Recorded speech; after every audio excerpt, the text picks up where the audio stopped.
సామాజిక అస్త్రం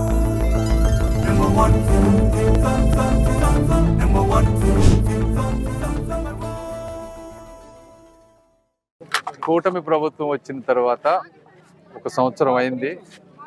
మేమందరం సుపరిపాలనే కాదు సూపర్ పరిపాలన ఇచ్చామని మేము అనుకుంటా ఉన్నాం.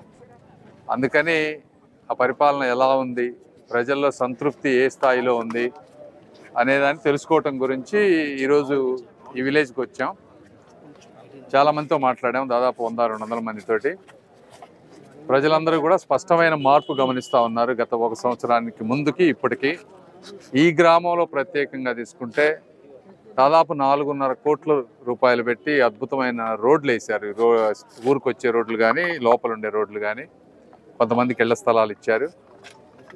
మరి 4,000 రూపాయల పెన్షన్ వస్తూ ఉంది అందరికీ. ఇంట్లో ఉన్న పిల్లలందరికీ తల్లికి వందనం వస్తూ ఉంది, ఎంతమంది ఉంటే అంతమందికి. ఈ విధంగా సంక్షేమ పథకాలన్నీ కూడా అద్భుతంగా జరుగుతూ ఉన్నాయి. జగన్మోహన్ రెడ్డి గారి కంటే ఎక్కువ ఇస్తూ ఉన్నారు ఆర్థిక భారం అయినా. అదేవిధంగా అభివృద్ధి కూడా స్పష్టంగా గ్రామంలో కనిపిస్తూ ఉంది. సో అదేవిధంగా చాలామంది బోడే ప్రసాద్ గారికి అభిమానులు ఉన్నారు.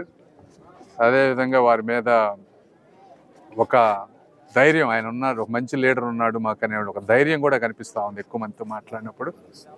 సో డెఫినెట్గా ఇలాంటి సమర్థవంతమైన నాయకత్వంలో ఇక్కడ సమర్థవంతమైన నాయకత్వం శ్రీ నారా చంద్రబాబు నాయుడు గారు, అదేవిధంగా పవన్ కళ్యాణ్ గారి నేతృత్వంలో ఇదే విధంగా సంక్షేమాన్ని అభివృద్ధిని రెండింటినీ మిక్స్ చేసుకుంటూ వచ్చే 4 సంవత్సరాలు కూడా ఇంకేమన్నా 1-2 చిన్న సమస్యలు ఉన్నా కూడా అవన్నీ తీర్చుకుంటూ అద్భుతమైన పరిపాలన ఇస్తామని మీ అందరికీ తెలియజేసుకుంటున్నాం. Thank you.